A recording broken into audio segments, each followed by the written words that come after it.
This is the Stephen A. Smith Show podcast. I'm Stephen A. What's up, everybody?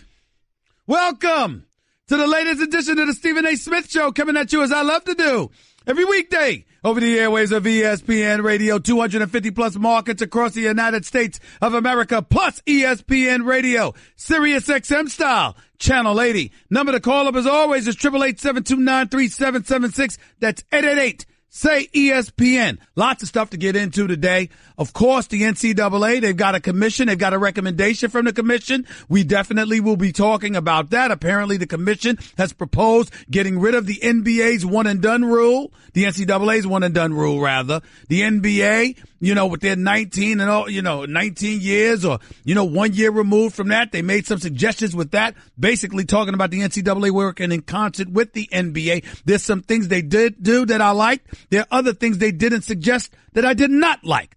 These are the kind of things that we will get into as the show progresses today, right here with Stephen A. on ESPN Radio. That's one thing that we definitely will get into. The other is Meek Mill. Meek Mill, rap artist out of Philadelphia, freshly released from Pennsylvania State Penitentiary. No doubt, Robert Kraft, owner of the New England Patriots, along with Michael Rubin, the minority owner for the Philadelphia 76ers, had something to do with that. Rubin picked him up himself, heliported him into the stadium, Wells Fargo Center last night in Philadelphia, Pennsylvania, where I was in attendance. And yes, I did see and speak to Meek Mill, and I'll share that with you a little bit later on in the show. But the bottom line is clear. He is out of prison. He is free. And how do I feel about all of the roaring and the hoopla that was, and the celebration that was associated with it? I'll share that with you in just a few minutes. But first things first, because the first thing that we got to get into are the games themselves. And what it comes down to is this. The Warriors finished off the San Antonio Spurs in 5 games last night. They take on the New Orleans Pelicans next. The Philadelphia 76ers, they took the Miami Heat out in 5. As a result, they face the winner of Boston-Milwaukee next. In all likelihood, it'll be Boston. The Cleveland Cavaliers play a game tonight. Could this be LeBron James' last game in Cleveland? I'm here to tell you the answer is no. Cleveland's not losing tonight. Cleveland's going to win this series in 6 games as far as I'm concerned. Indiana, I like them a lot. Oladipo is a star, but there are levels to this. And LeBron is on another level, and even though he appears to be a one-man wrecking crew against this particular team, I think it's going to be enough. So the real question to me is not about LeBron James in terms of whether or not this is his last game in Cleveland because of a loss, a potential loss, and then a potential loss in Game 6. To me, the issue is us asking that question at all. Have we reached the conclusion where there is no way in hell that LeBron James is staying in Cleveland? Have we reached a conclusion that not only do we believe he's gone and he's not going to stay in Cleveland, have we asked ourselves, would he be completely justified? And after we answer those questions, then we must ask ourselves this. Where would be the best place for LeBron James to go? Should he come to New York and join Kristaps Porzingis? Should he go to L.A. and join Kuzma and Randall and Lonzo Ball and Brandon Ingram? Should he go to Houston, where he could join CP3 and James Harden? Or should he come to Philadelphia, Pennsylvania, to join Ben Simmons and Joel Embiid and about 5 dudes over 6'6" who can all shoot? And I haven't even brought J.J. Redick into the equation, who's their best shooter, most experienced player, and signed a 1-year, $23 million deal last summer to be here.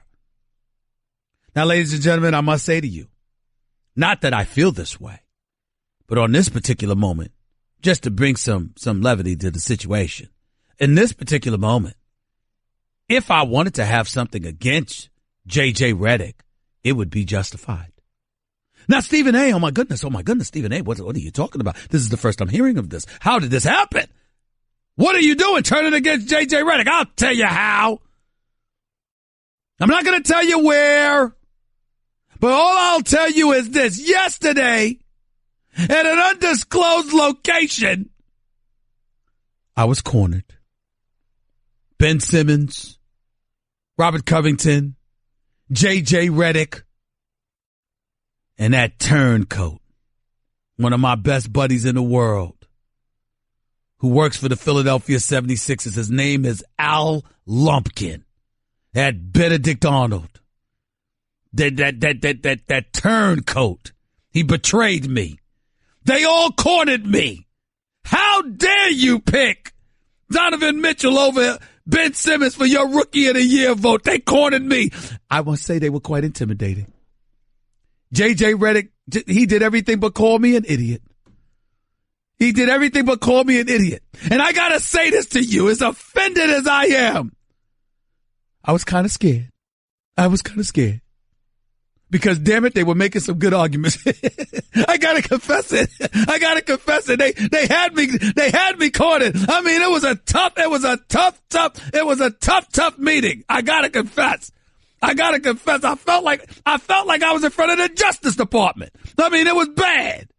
They cornered me. Okay? And they made some very good arguments, if I should say so myself. I couldn't even deny it. But I prevailed, ladies and gentlemen. I stood my ground. And J.J. Redick looked at me with such disgust. I almost forgot I was cool with the brother. I almost forgot I was cool with him. I really, really did. But it was a fun moment, and they do make some very compelling arguments on behalf of Ben Simmons for Rookie of the Year honors. There's no question about it. But transcending beyond that, the Philadelphia 76ers are for real to me, y'all. They just are. They're just loaded. They have depth. They have size. They have athleticism. They have leadership. They've got a point guard in Ben Simmons, who is a superstar in the making. They just got it all, man. This is a special crew. And I think that they're going to go to the finals. Now, do I think they will beat the Golden State Warriors with Steph Curry? Absolutely not.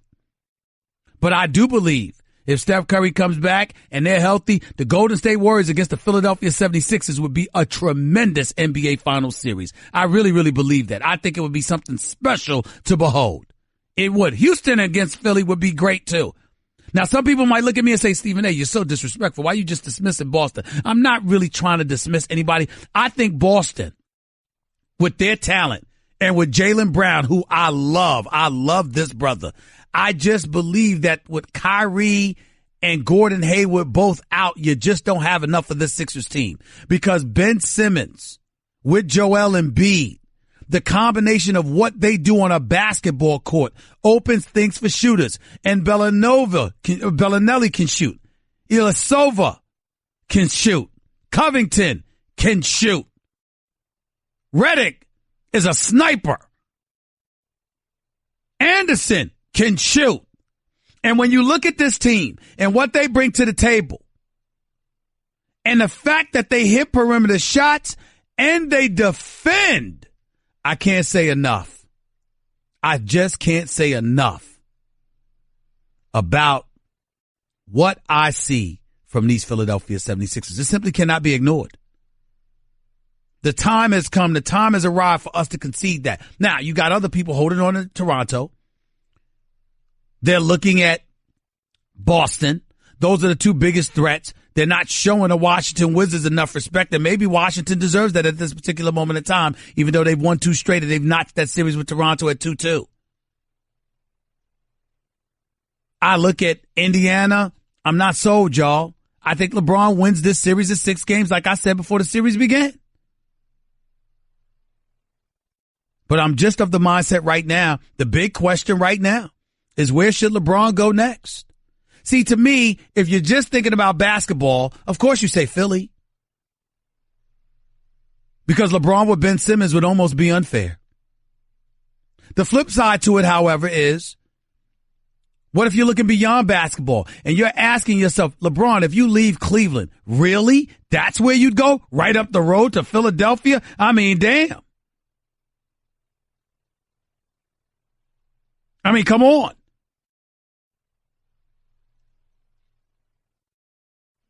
I don't know. I just don't know. I'm just of the mindset that if I'm LeBron, if I'm going to leave, I'm going to go out west. Go Hollywood. Bring another star with you. If I'm LeBron, I'm trying to get Magic to get Kawhi. LeBron and Kawhi together? Lord, that could be special. With the young guns, with a Kuzma and the young guns that they've got, I like that. These are all things that are worthy of consideration. These are all things that would be incredibly interesting and are the kind of things that you can't ignore. That's just the way that I feel about it. 888-SAY-ESPN. It's 888-729-3776. That's one of the many things that we plan on getting into today right here on the Stephen A. Smith Show, ESPN Radio. Look, last night was a surreal experience in its own right, okay? We got to look at things for what they are. I met Meek Mill for the first time last night. I saw him heliported into the stadium. I saw the Sixers bring him to midcourt to ring the bell. He was sitting right next to Kevin Hart. It's good to see him. You know, he's a Philadelphian, former undisputed middleweight champion of the world. Bernard Hopkins was in attendance. Bernard Hopkins screamed in my ear about how there's a whole bunch of Meek Mills in prison. There's a whole bunch of folks. And what was he alluding to? I think it's time for us to be careful and to really dissect this for what it is and really dig deep into exactly what transpired and why it's so important for all of us to sit up there and just look at things for the way they are and the way they should be. On one hand, we have to think about something here. The issue of mass incarceration and the parole/probationary system in this country is something to take a good, long, hard look at. It can't be ignored. It simply can't. You have a situation right now where in Philadelphia, you're talking about a probation rate that's the highest arguably in the country. You're talking about folks being labeled as parole violators because they left the state when what they did was leave Philadelphia and go to Cherry Hill, New Jersey for dinner. And because they cross state lines, you're in violation of your probation and you get to sit in jail at the discretion of the judge until the judge elects to let you out. And sometimes that's 3, 4, 5 months at a time. And all we hear is that you violated your parole, but people are trying to give the impression that you've committed a crime. These are the kind of things that we've got to pay attention to. Meek Mill ultimately was accused of violating his probation, and I forgot what it was about, but Pop and Wheelies had something to do with it. And so the judge wants to bring the hammer down. Even the prosecutor did not recommend jail time. If the prosecutor didn't recommend jail time, and you've got a defense attorney that's saying this is personal, and a judge who handed down a sentence to him from a decade earlier, and somehow, some way, this same judge keeps presiding over him, and she's talking about sending a message. Does that not sound personal to you? So in that regard, you hear those kind of things and you're saying, this is a bit excessive. This is a bit too much. There's something wrong with this picture and there's something that needs to be done about this. The judge, Brinkley, sentenced Miller 2 to 4 years in prison for violating probation. She cited a failed drug test, failure to comply with an order restricting his travel, and 2 other unrelated arrests. One in St. Louis for a fight in an airport where charges against him were later dropped, and the other for reckless driving in New York City when he was popping wheelies. 2 to 4 years in prison for that? We have to start thinking about things like that. To me, we also need to start thinking about who's profiting off of the prison systems. Last time I checked, you've got some private contractors owning prisons.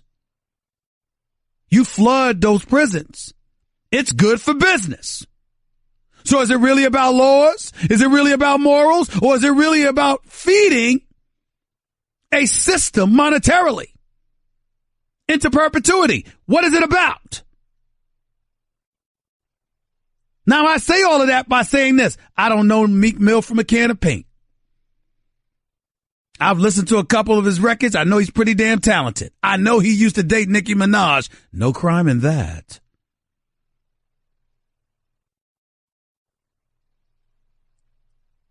I also know I met him for the first time last night. He was incredibly nice to me. I wish him nothing but the best. I'm a fan of second chances. I think that people who make mistakes should be given an opportunity to rectify themselves and to be steered in the right direction. I, however, don't ignore the multitude of arrests and violations that existed from years ago.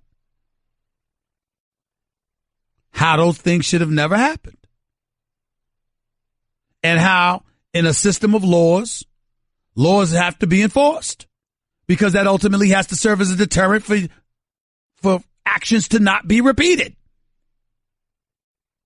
So what I'm saying and why I bring that up is that let's make sure that if we're celebrating the release of Meek Mill, and I have nothing against this brother, I don't know the particulars, I'm not judging him, he's out of jail, I wish him nothing but the best. I even invited him on First Take because he said he's a fan of the show and he watches it all the time, every weekday morning at 10 a.m. Eastern time. I guess they allowed him to watch it in prison. I got nothing but love for the brother. Wish him nothing but the best. But I want to make sure that everybody understands that if you see folks protesting and you see folks ultimately celebrating his release, understand why. O.J. Simpson, for example, had absolutely positively nothing to do with a Meek Mill case. That was a double murder. If it were up to me, O.J. would be under the jail with the sodomites for the rest of his natural life.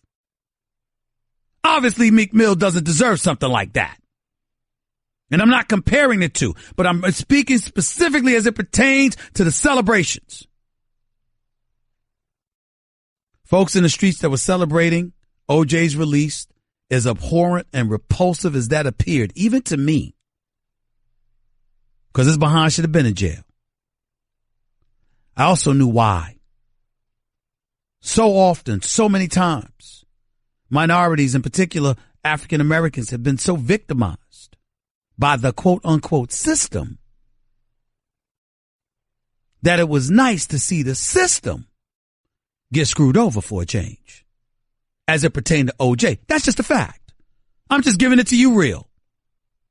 In the case of Meek Mill, this is not the system being screwed over. This is the system working in a manner that it's supposed to, where the actions of a particular judge in a position of power, obviously, have been usurped by a higher authority of judges who said, there's something wrong with this, and we're going to need this man to be released. And while we're at that, ladies and gentlemen, as sickening as it may be for some of us, particularly from the minority communities, to always see someone from the white community getting credit, facts are facts. Don't think for one second that Robert Kraft and Michael Rubin had nothing to do with his release. When a billionaire owner for the NFL shows up to support you, and an owner for an NBA franchise shows up to support you, and they represent a league that's predominantly black, that rakes in billions for a local economy, that kind of matters whether you like it or not. So there's credit to be spread and circulated all around here. And there is cause to celebrate Meek Mill's release. But whether it pertains to Meek Mill specifically depends on how he conducts himself moving forward to make sure that the efforts on his behalf were not in vain. But the real reason for the celebration is that our system of justice has provided us all with hope that the issue of mass incarcerations, that the probations and the parole system that exists in our country has to be addressed quick, fast, and in a hurry. And this was a profound step in doing just that. That is the reason that we should be celebrating Meek Mill's release. And if indeed that is the reason we're celebrating, then cheer on. Cheer on. If Meek Mill specifically is the reason and the only reason we're celebrating it, then whether or not our celebration was in vain is entirely up to him. Straight Talk Wireless, nationwide coverage on America's largest and most dependable 4G LTE networks. You are listening live to the Stephen A. Smith Show, right here on ESPN Radio. Back with your calls and more in a minute. Everyone in the neighborhood knew about Bobby. Bobby, the basketball boy, they called him. Bobby wanted to go pro someday, so he was always out in the driveway shooting hoops. But one day, his mom came out and told him, "Hey, your wife wants you to take out the trash?" His mom was visiting, and Bobby was a grown man. He had kind of missed his window. Plus, no one had ever seen him actually make a basket. But on the other hand, Bobby had heard how Geico could save him money on car insurance, so he switched and saved. So it was all good. You're listening to the Stephen A. Smith Show podcast. One of the other things that I'm going to get into a little bit later on in this show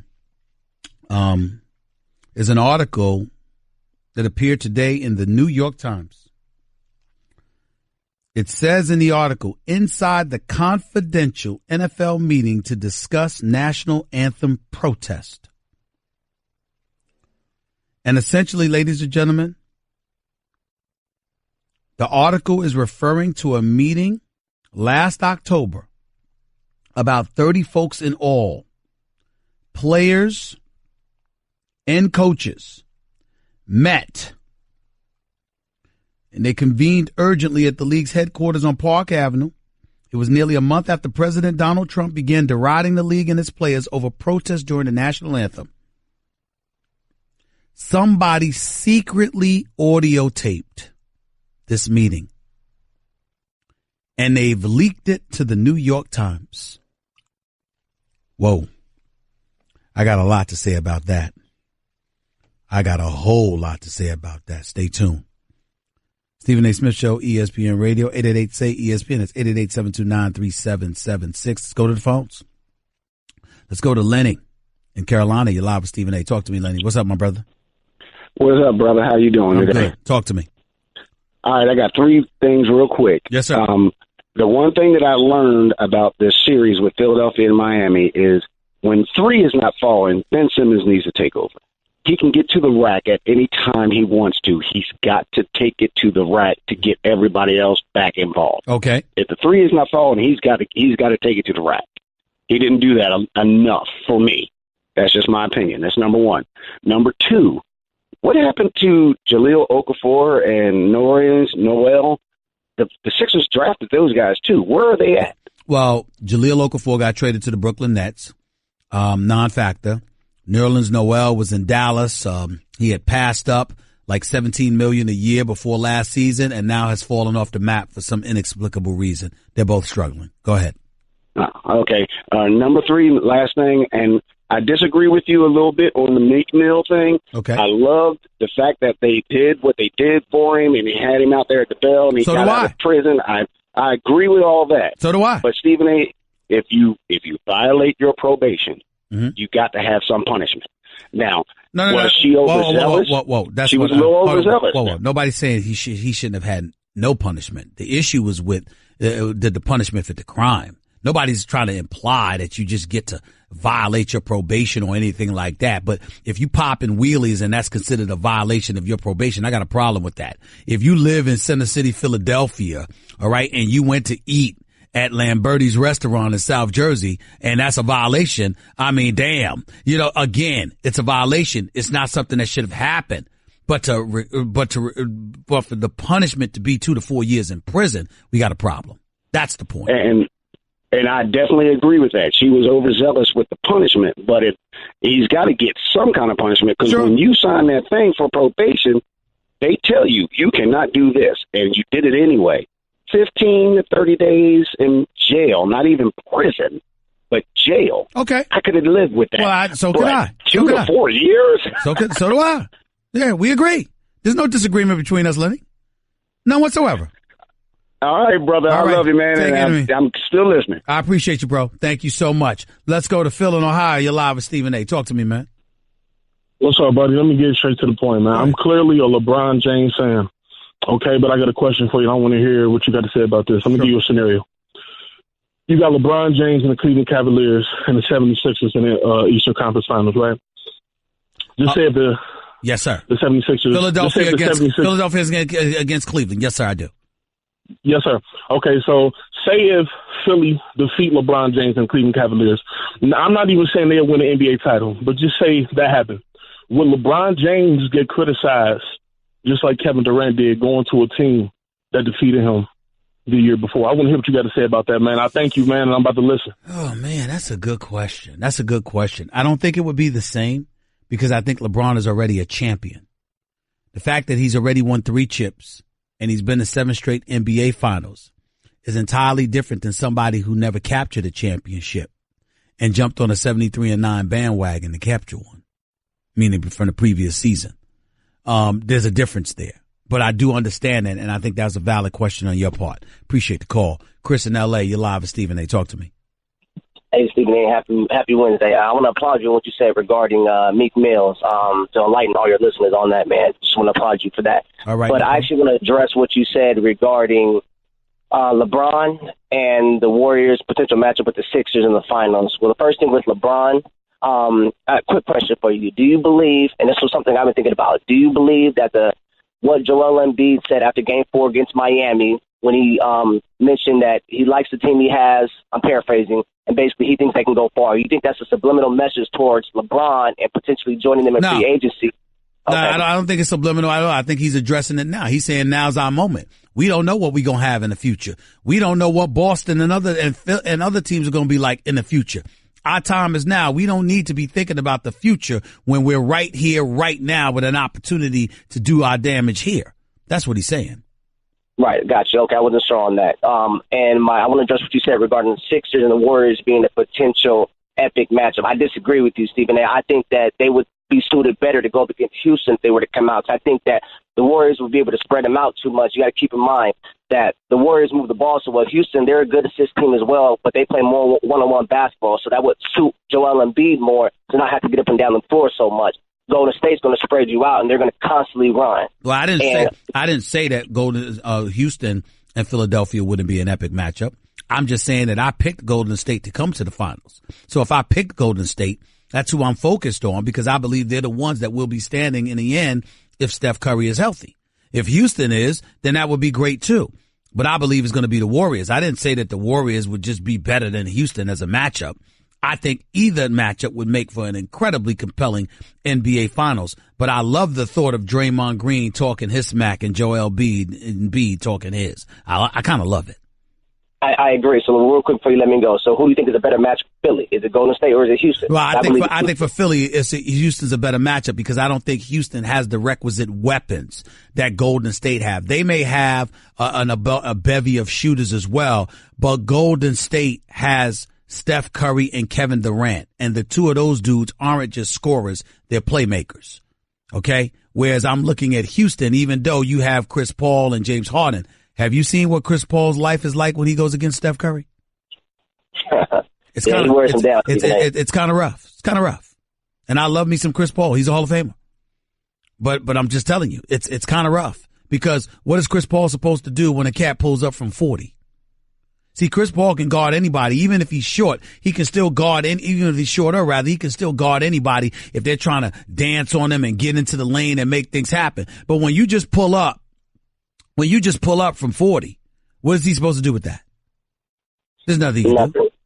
All right? Right. No, I agree. I got it. Thank you so much. Appreciate it, man. Thank you. 888-SAY-ESPN. It's 888-729-3776. More on the NBA playoffs. More on Meek Mill in a minute. And I'll get into some stuff about this NFL story with somebody leaking confidential excerpts from a meeting to the New York Times. Actually, it's not even leaking excerpts.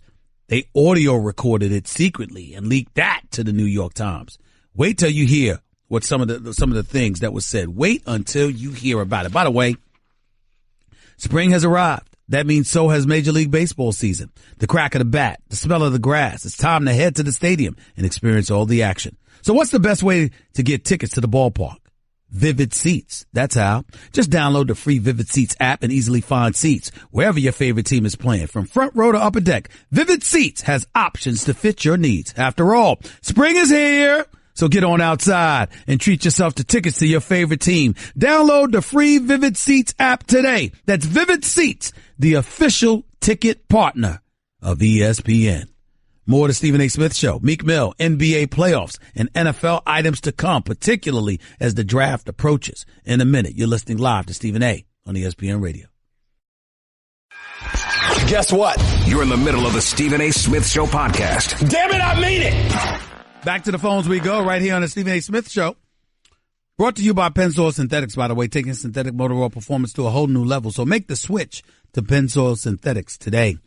Back to the phones before we get into this story that was leaked to the New York Times. Secretly audio taped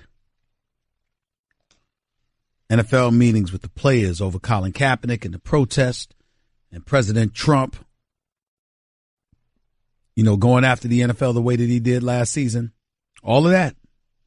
We'll get into all of that and more as we move forward. Lewis in New Jersey, you're live with Stephen A. on ESPN Radio. Good afternoon, Lewis. How are you, sir? Good, Stephen A. How you doing, man? I'm doing all right. First time caller, bro. Biggest fan, man. Thank you. I love you, bro. You keep it real all the time, man. I appreciate it. Everything about you, brother. Thank you, my brother. I appreciate that. I'm going to get right to the point, Stephen, right? Yep. Look, man, the reality is that the penal system in this country is a multi-billion-dollar industry. Yep. Things are not going to change. Why? Because blacks and Latino brothers, we are a commodity. We make money for other people. So they're not going to change the laws for us because we make too much money and too many people will lose their jobs. This judge, she will have lost her job if they revise the penal system in this country. But unfortunately, it's not going to happen. We warehouse and we jail more young men in this country than any other country in the world because we make so much more money in our penal system in this country than any other country in the world. Well, I said that earlier. I mean, there's no question that, it's you got some jails that are, private industries. And obviously because of it, they're able to generate a level of revenue that they certainly don't want compromised. I mean, just think about that for a second. We live in a nation that allows individuals to profit off of mass incarceration. Think about that. All right. And we have a penal system that some would say, most would say, particularly from the minority community, most would say facilitates those things happening. And so when you have that going on, that leads to the division and the divisiveness that has raked through this country like a virus for centuries now. Okay. And this is before jail cells was being built. You're talking, and I'm not trying to go that route. It's a sports show. But when people bring up slavery and they talk about modern day servitude in certain respects, these are the kind of things that are alluding to. Like, for example, I have absolutely no problem. You're a convicted felon. You're incarcerated. Do your time. But once you get out and you're trying to become a model citizen and you've paid your debt to society, why should you not have the right to vote? Exactly. You should have the right to vote. Once you've done your time, you've done your time. And they're let out and you should be allowed to move forward. You understand? Now, if you get caught busted with another crime, damn it, bring the hammer down upon you. But if you're a law-abiding citizen, after you've been incarcerated, you should be allowed to vote. You should. Plain and simple, because you did your time. So there's a lot of issues. There's a lot of problems. But at the same time, when we're protesting or we're celebrating the release of someone, okay, if it's about that individual, then we got to take everything into consideration. We got to take into account the charges from 2008. We got to take into account the sentencing in 2009. Another jail sentence, in June of 2009. The multiple occasions where, testing positive for marijuana or opioid use or whatever from 2010 to 2012. A court date that had to be rescheduled because he was unavailable in 2012. A violation in March 2013. Another violation in July of 2014. What I'm saying is if you're going to focus on the individual, then we have to hope that Meek Mill continues to showcase what kind of individual he is and how much he's learned from his mistakes that he has admittedly made. But if we're not focusing on him and instead we're talking about our penal system, our issue of mass incarceration, the parole and probation system and the way it's raked through various communities in this country, now that's a different cause worth fighting for. That's why we all need to be careful about fighting for individuals over the causes. We need to fight for the causes. And we need to make sure that those individuals illuminate our concerns about the cause. Because when we get caught up in just the individual, what they can do is tear down the individual and dilute our argument. You feel where I'm coming from, Lewis? Definitely see where you're coming from, Stephen A. I'll leave it with this. I'm speaking from someone. I spent 5 years in the state of New Jersey, and I know how rough it is. And this happened when I was in my 20s. I'm 41 years old. I still get judged based on what I did when I was 20 years old. I'm a father, too, who is an excellent father to my children. And based on what I did when I was 20 years old, I'm still judged today based on that. And that's not fair because that's not the country that I'm supposed to be living in. That's not the system that I'm told that it was to rehabilitate me. That's not what it really is, and that's not what it's about. So you're absolutely right. If we're going to fight for something, let's fight for the cause. Let's fight for the real cause. Because there's a lot of Meek Mills in the system that we don't get a second chance when we come home. We really don't. Which is what Bernard Hopkins, the former undisputed middleweight champion of the world, said. Lewis, I couldn't put it any better myself. I'm going to leave you with the last words on that. Thank you so much, my brother. I appreciate it. Call back anytime. 888-729-3776. That's 888-SAY-ESPN. You're listening live to the Stephen A. Smith Show, ESPN Radio. We'll get into the NCAA commission. The committee led by Condoleezza Rice and what their suggestions have been to sort of clean up college sports and the NFL. Big time meeting leaked to the New York Times. We'll explain. Hour number 2 up next with Stephen A. on ESPN Radio. That's just a sample of what you'll hear on the Stephen A. Smith Show. Weekdays at 1 p.m. Eastern on ESPN Radio and the ESPN app. This is the Stephen A. Smith Show podcast. I'm Stephen A. A couple of very important things I need to get to before we go back to the phones. Talking about the NBA playoffs, talking about the release of Meek Mill, talking about the issue of mass incarceration and how that needed to be addressed and why Meek Mill's release really, really needed to be celebrated. It's not because of Meek Mill. It's because the issue of mass incarceration and the issues that deal with our parole and probation system, those kind of things need to be addressed, particularly in the state of Pennsylvania. But obviously, it exists pretty much everywhere. We'll continue to talk about that as the show progresses. Going to have a family member of a dear friend that I lost on the show a little bit later on to discuss a couple of things relevant to the city of Philadelphia, considering the fact that Philadelphia is en route to the conference finals. If not the finals, as far as I'm saying. I know they're in the second round, but I think they're going that far. That's what I'm saying. Because I'm me. Stephen A. Smith Show, ESPN Radio is presented by Progressive's Home Insurance. Get your quote at Progressive.com today. News came out this morning.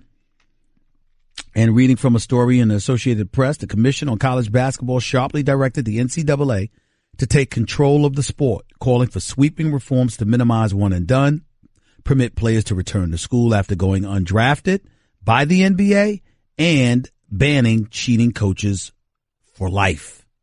The independent commission, led by former Secretary of State Condoleezza Rice, released a detailed 60-page report Wednesday, 7 months after the group was formed by the NCAA in response to a federal corruption investigation that rocked college basketball.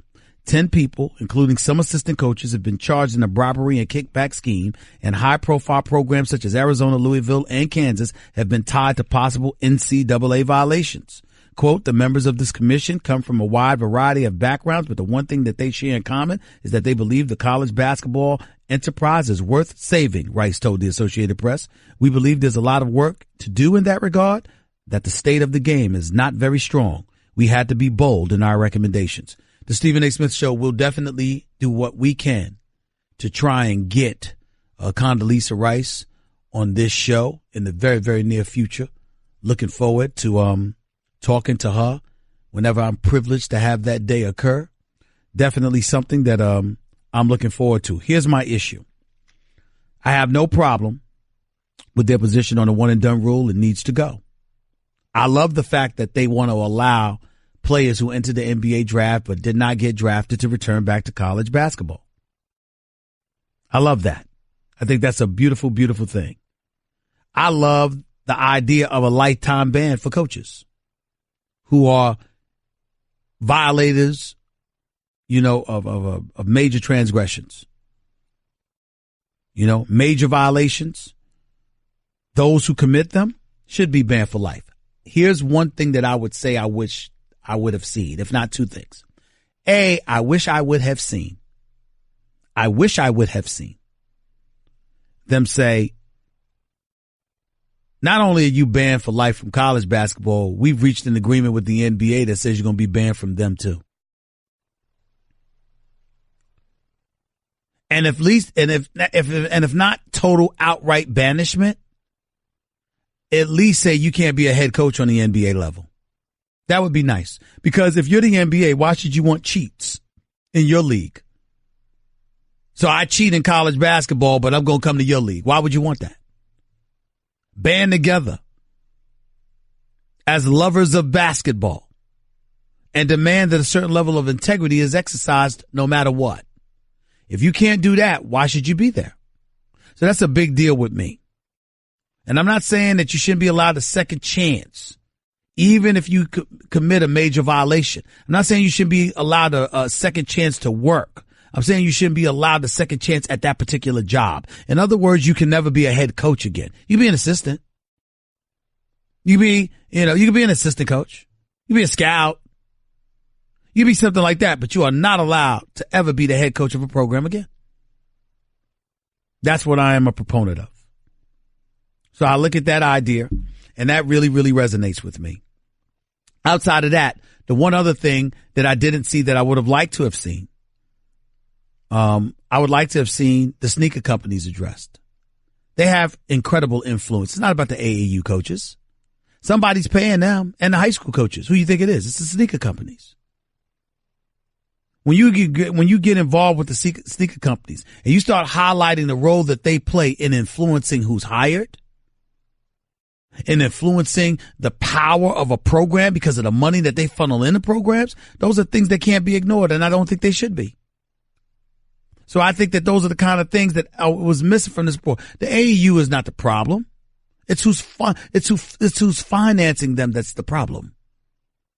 And see, we say this, and we might have, think about this. I'm going to tell you who comes out looking really pretty in all of this. LeVar Ball. Heard that name in a while, have you? Haven't heard that name in a while, have you? In Lithuania with his sons, for the most part. I think he's back by now. But let me tell you why he comes up looking good. Because the things that he was trying to do, he talked about what the NCAA has been doing. And he said, why on earth should I have to deal with that? He said, folks exploit our children all the time. Why can't we exploit them if the ones who are benefiting are their own families? Why can't we do that?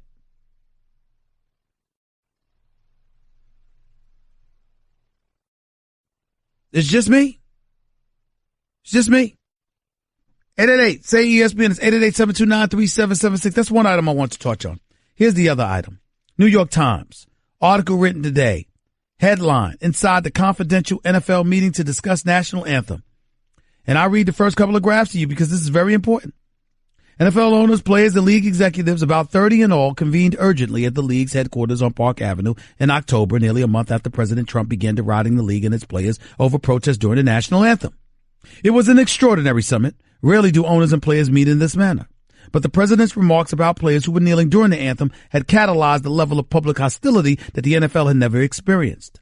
In the spirit of partnership at the meeting, the owners decided that they and the players should sit in alternating seats around the large table that featured an NFL logo in the middle.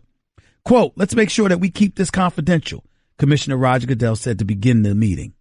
And then the very next graph in the article says, the New York Times has obtained an audio recording of the roughly 3-hour meeting, and several people in the room corroborated details of the gathering.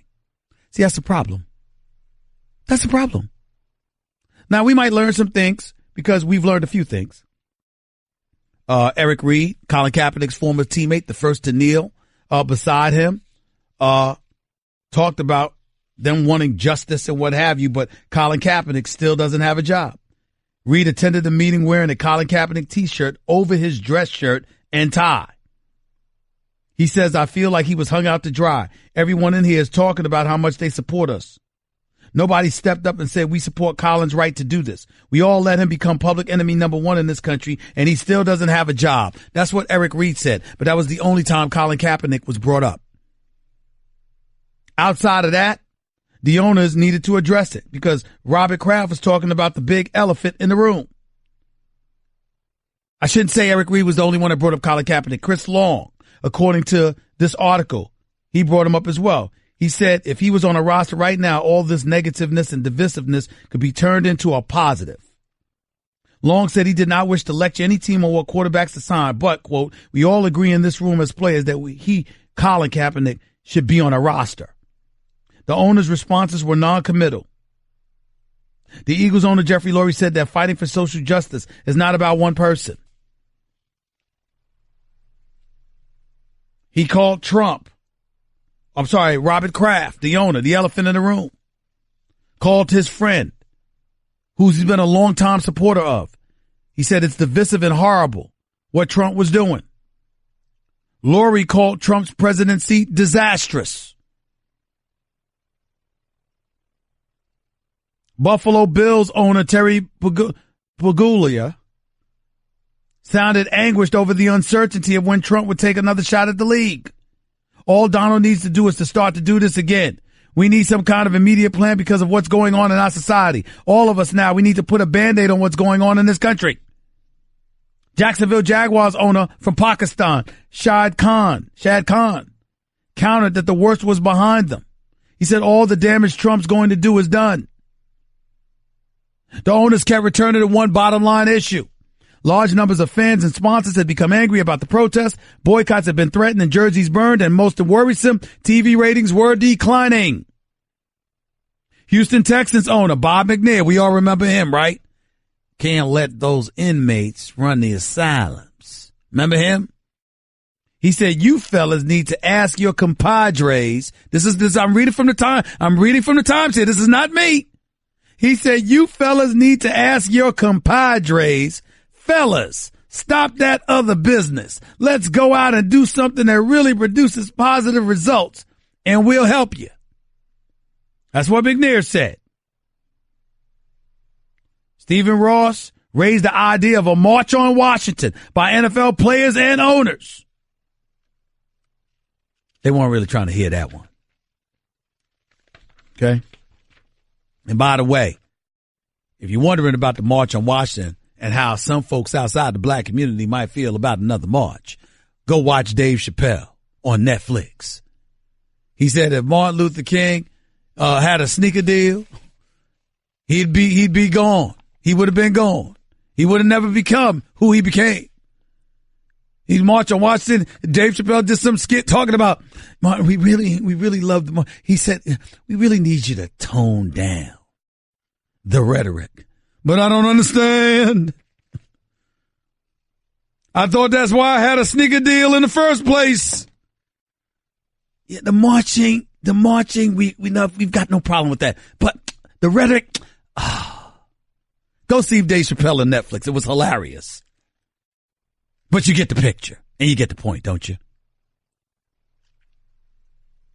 When you talk about these things, they're sensitive subjects. I mean, think about it. Before the meeting, owners had quoted Thomas Paine, that was Arthur Blank, Martin Luther King Jr.'s Selma March, Ross from the Dolphins. And Giants owner John Mara expressed hope we have a chance to do something monumental. DeMaura Smith, executive director of the Players Union, said, I like the language of, quote, unquote, our issues. And, of course, they ultimately issued a statement saying NFL executives and owners joined NFLPA executives and players leaders to review and discuss plans to utilize our platform to promote equality and effectuate positive change. Here's the problem with all of this, ladies and gentlemen. The meeting was leaked.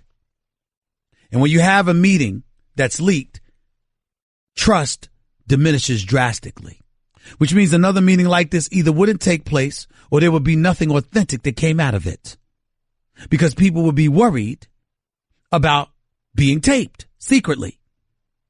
Trust matters. Trust was violated here.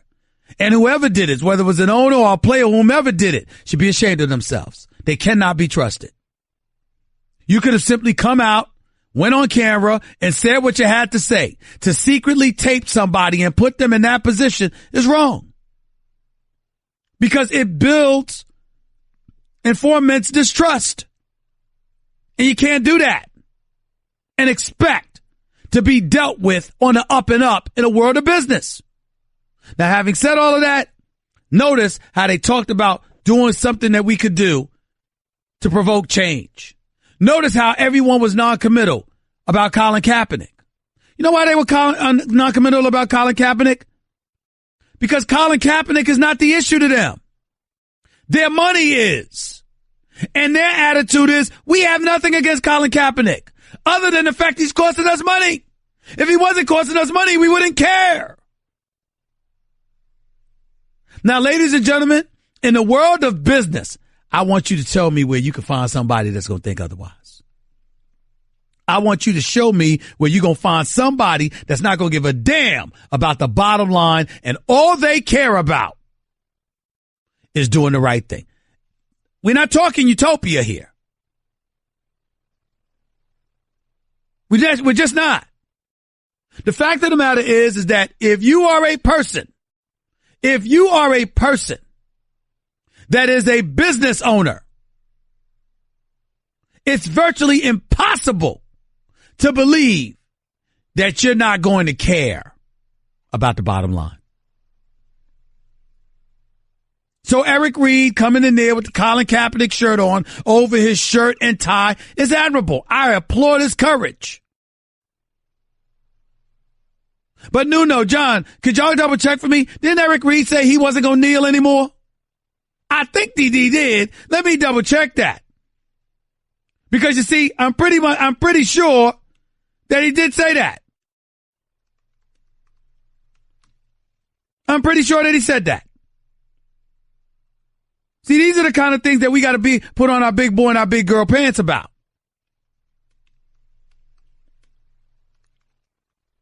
If you affect somebody's bottom line, they're going to get rid of you. Eric Reed, March 23rd, 2018, says he will not protest during the national anthem if an NFL team signs him. That was the headline. So as much as he stuck out his chest and voiced his dismay and concern, he still capitulated. Ladies and gentlemen, I'm not saying that to insult Eric Reed one bit. I think he's smart because what more can you do? Your message has been sent. He's not punking out or anything. He's being wise. Some of you might feel differently. But then again, some of you might not be smart. 888-SAY-ESPN. It's 888-729-3776. Let's just keep it real. In the world of business, bottom line comes first. Everything else is second. It's not all that matters, but damn it, it matters most. Steve in Vegas, you're live with Stephen A. Talk to me. Hey, Stephen A. Thank you so much, man. I respect and appreciate all you do. Been a big fan of yours for a long time. But I wanted to give you a counter argument about, parole violations. Sure. Now think about think about someone who committed a crime, strong arm robbery, whatever, what have you. Mm-hmm. They've given 15 years. They serve 8, they have 5 years of probation. In those 5 years, you said it yourself, trust matters. The system trusts you to be on your best behavior. That means you are free with limitations. You cannot cross state lines. You have to be on your best behavior. If you violate the rules of you being out early, then you get sent back to jail, then you get sent back to prison, what have you. You knew the rules going in. You accepted the probation and the freedom. The alternative is you stay in and do your time. So my argument is that when you are out on parole, probation, or anything, you violate probation, you go back in because you agreed to that prior to leaving prison early. Well, let me say this to you. That's a cogent argument. I'm not about to sit here and decry it and act like you don't have substance to your argument. I certainly wouldn't imply that. What I am saying to you is that you're either in jail or you're not. You have some judges. It's not one dogged particular rule and regulation or a set of them anyway that you do or don't follow. You have things that are implemented at the discretion of judges. One judge, this doesn't matter to them that much. Another judge, it's everything. Like for a guy to go out, in Meek Mill's case, you're popping wheelies and they consider that a violation of your parole. And to one judge, it doesn't matter. To the Pennsylvania Supreme Court or what have you, it didn't matter. To the particular judge, Denise Brinkley, he deserved 2 to 4 years. You see what I'm saying? In other words, if you are the NFL or the NBA and you say, for example, you have a policy against weed, that's finite. That is clear. That is indiscriminate, period. But when there's wiggle room in our system, then we have to look at the system when laws are exacted with a heavy hand against some and dealt lightheartedly with others. And we have to take that into account and go on a case-by-case basis because of it. You feel me? I hear you, Stephen A. I do. However, you knew the terms of your probation coming out. You must be on your best behavior. Trust matters. The system is trusting you to be on your best behavior. And if your best behavior in those 3 to 5 years, whatever the time frame is that you will not break the law. You will not cross state lines. You will be on your best behavior. Yeah, but you got to remember, start right there. Because remember, he was out of jail until the pop and wheelies incident. So what I'm saying to you is, sir, do you really sit there with a straight face and think that because somebody is popping wheelies on a bike, that it warrants 2 to 4 years in prison? Well, one thing, no, I don't. But one thing that you mentioned. Start right there. You don't. I'm saying other judges don't. So the things that you're pointing to, while I respect your argument, the way it's diluted is by the very system you're talking about. Because it's not a system we're talking about, it's an individual. That individual judge just had the power of the system behind her to originally invoke that sentence before it was compromised by a higher court. But the fact that it was compromised by a higher court shows that in all likelihood, it was boundaries that she should not have exceeded in the first place. I don't disagree with you there, Stephen. I really don't. But I do know that when you're out, the alternative is you do your complete time, and when you're out, you're out. Second thing I wanted to bring up is you mentioned about loading. Someone that commits strong arm robbery, do you feel that they should have the right to own a gun if they did their time? Good question. Interesting, because that's touching on the very crime they committed. Sir, I don't have an answer to that. It's a rare moment on the Stephen A. Smith Show. I honestly don't have an answer. Because I got to admit to you, I mean, damn, if you, like, for example, if you are somebody that did time, for pedophilia, okay? I don't want you around children. I know you out, but I don't want you around children. You see my point? So that's, I don't want you around children. So I guess my answer would be no. You know what? I guess my answer would be no. You don't deserve a gun. You gave up your privilege to own a gun when you committed a crime with a gun. But I don't see how that correlates to you deserving to have the right to vote once you've done your time. Because the crime that you committed wasn't against voting. You see what I'm saying? You didn't commit a crime against voting. You committed that crime. So if you committed a crime with a gun and they say you can no longer possess a gun, fine. If you're a pedophile, all right, and they don't want you around children, well, you've given up that right because that's the crime you got busted for. But that doesn't mean that you don't have the right to vote about the economy or about education or about immigration reform or any other issue that's going on in this country once you've done your time. But that's just me. I got to run, Steve. I appreciate the call, but I appreciate those questions. Very enlightening. Had me percolating there a little bit. Had me thinking about some things. 888-SAY-ESPN. It's 888-729-3776. Have a potential guest coming on the line, but before that, got some issues to touch on. NBA playoffs, NFL. The list goes on and on. Stick around. It's Stephen A. Smith Show, ESPN Radio. Ryan! I don't know how else to say this, so I'll just say it. What is it, Linda? I think we should see other people. Are you breaking up with me? On a roller coaster? Well, we do have a lot of fun. Maybe we should stay together. An emotional roller coaster? Surprising. What's not surprising? How much you could save by switching to Geico. I just need a little me time. Geico. 15 minutes could save you 15% or more. You're listening to the Stephen A. Smith Show podcast. Stephen A. Smith Show right here on ESPN Radio, presented by Progressive Insurance. Small business protection just got easier. With more than 30 coverage options available, Progressive has you covered. More at progressivecommercial.com. Ladies and gentlemen, I want to just interrupt the proceedings to bring a little personal touch to the show. Back in December 3rd of 2010, a former colleague, contemporary, a friend, a really, really good man who did an absolutely outstanding and phenomenal job over many years covering the Philadelphia 76ers. 29 of his 38 years with the Philadelphia Daily News was spent covering the Philadelphia 76ers. His name was Phil Jasner.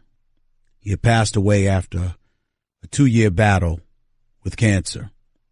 And as I watched the Philadelphia 76ers make this run, I think about him often because I can only imagine what these times would have been like for him.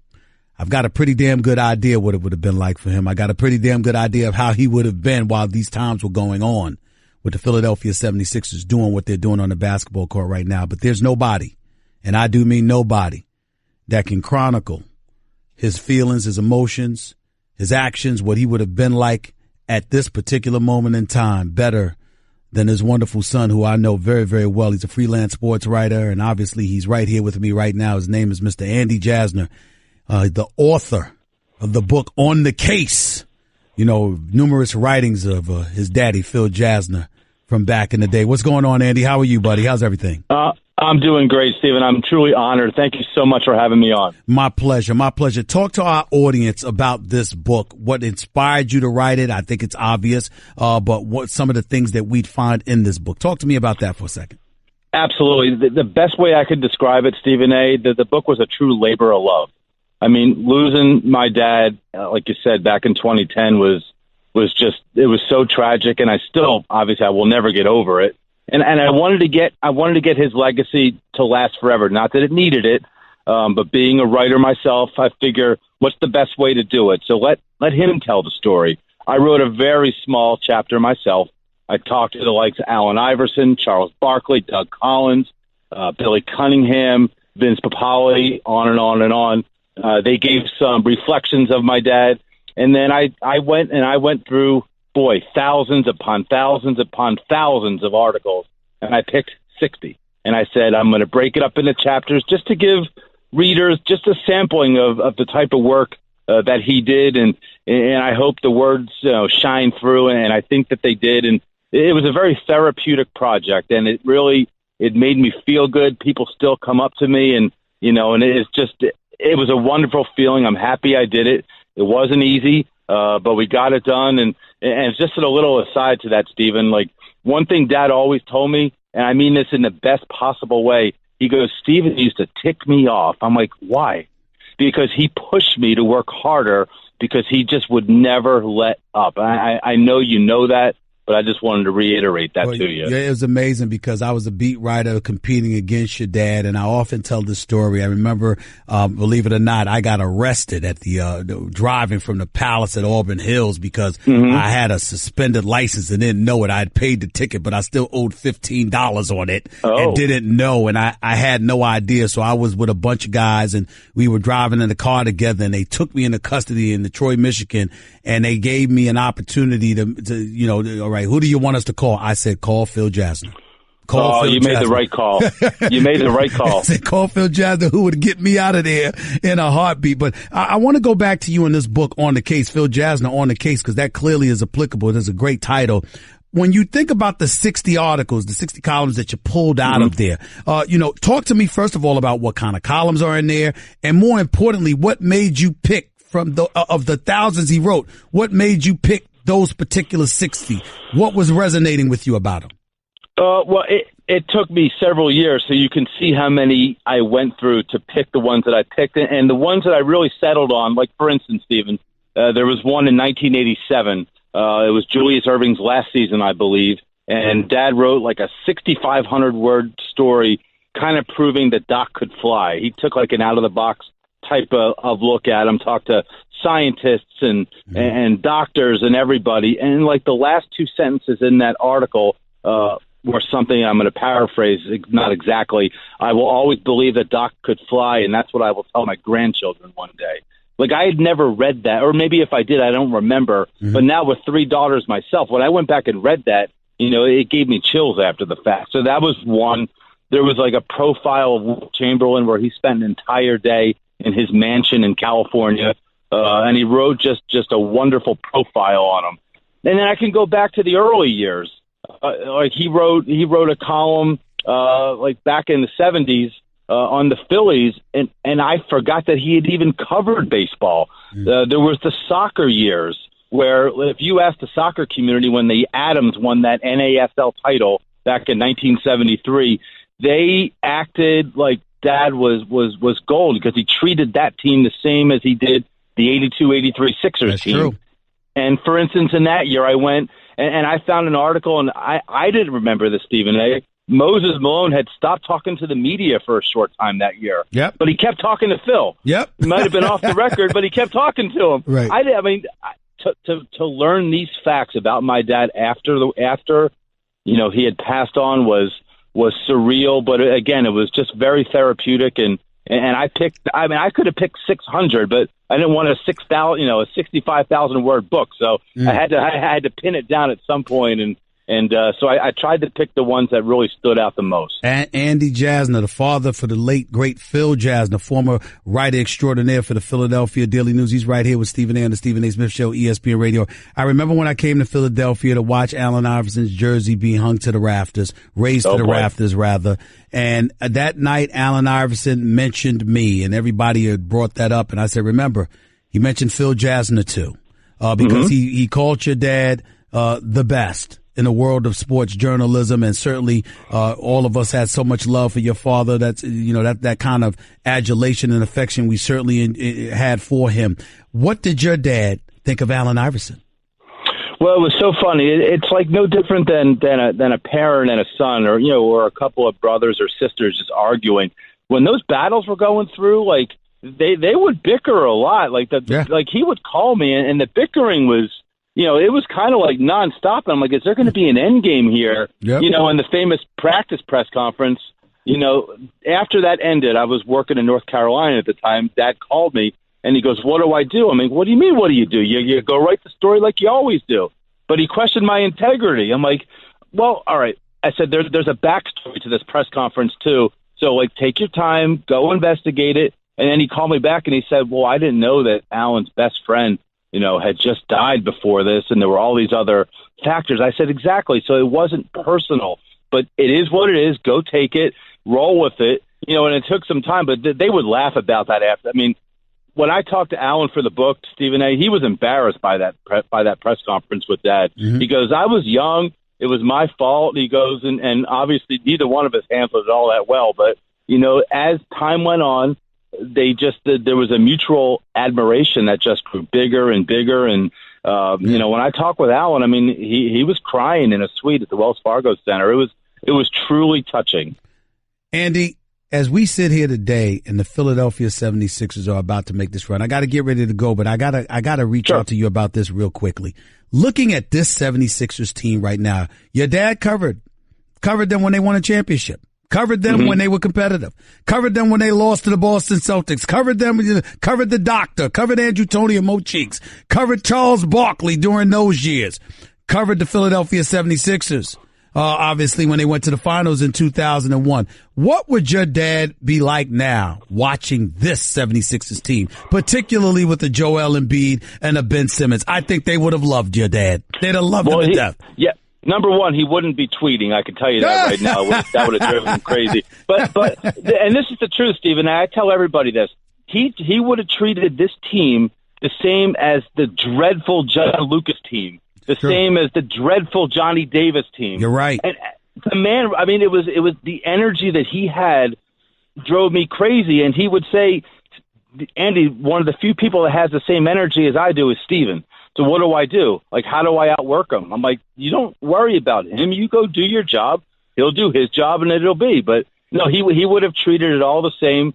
He would have given it its proper due, but he would have been all into it. He would have loved it every step of the way, no doubt. Winning does help. Your father was a great, great man, and he was always. We competed ferociously, you know that, but with profound respect I've always had for him. I miss him dearly, and I've got so many funny stories that I can't even repeat over the airways, but you know it. I mean, your dad was one of a kind. Where can people go and find this book, buddy? On the case, Phil Jasner, on the case. The best way is Amazon.com. That's the easiest way. You just punch in the either Phil Jasner or On the Case. BarnesandNoble.com. All area bookstores in the Philadelphia area, and I thank anybody who buys it. It was a true, like I said, labor of love for me.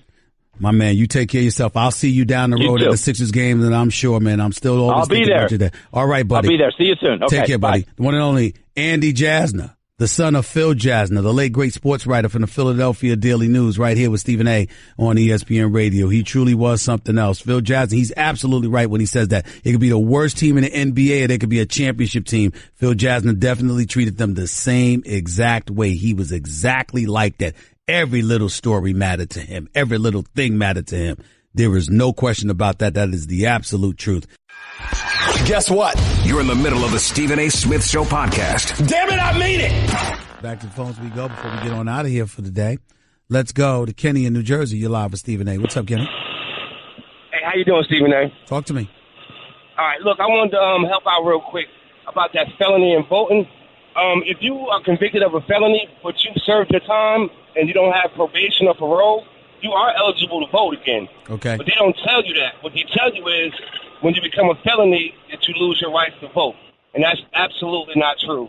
Once you've served out your time, you have no probation, no parole, and no supervised release, you can vote again. Well, that's good to know. That's good to know. I appreciate the call, and I appreciate the help out, Kenny. Thank you so much. Let's go to John in Long Island. You're live with Stephen A. Go ahead, John. Stephen A., what's up, man? Go ahead. Two quick ones. At what point do you start to question Billy Donovan for what's going on? I've been questioning him. Question number 2. I've been questioning him. Ain't no discussion there. I'm a huge Melo fan. I know he's not playing the way he's supposed to be, but leaving Westbrook in the game with 3 personals, 5.5 minutes left. Come on, man. You can't do that. What's your second point? And then if LeBron tests free agency, do you see any scenario where Melo and Wade can join forces with him and go from there? No, I can't see it. I think it's over. I think Dwayne Wade's going to retire. That's my personal belief, and I don't know what Melo is going to do. I just know how he's looking right now, which ain't that great. I appreciate the call, though, John. Thank you so much. Shaquille in South Carolina, talk to me. You're live with Stephen A. Hey, Stephen A., real quick. If you think Dwayne Wade's going to retire, where do you rank him in the all-time list of shooting guards? I don't know. I got to think about that, but it's not top 2. It's Michael Jordan and Kobe. He don't come before them. I guess you got to put Oscar Robertson in the mix there, or Elgin Baylor, rather. So I don't know. I would tell you maybe top 5, but not top 3. That's a safe bet where I can go with it, Shaquille. What's your second question, real quick? Regarding health, do you think that he can still play at a good level next year for next team? Dwayne Wade? Yes, sir. No, yes, sir. My issue with Dwayne Wade is that I think his body is worn down. I think the 15 years in this league have been incredibly taxing for him because of the load that he's had to carry. I'm sure he can do some things, but I just think that on a night in, night out basis is a very, very difficult thing for him to do. It is tough for him because he just lives in a certain situation. I mean, it's just one of them things. And I'm just of the mindset that it's time.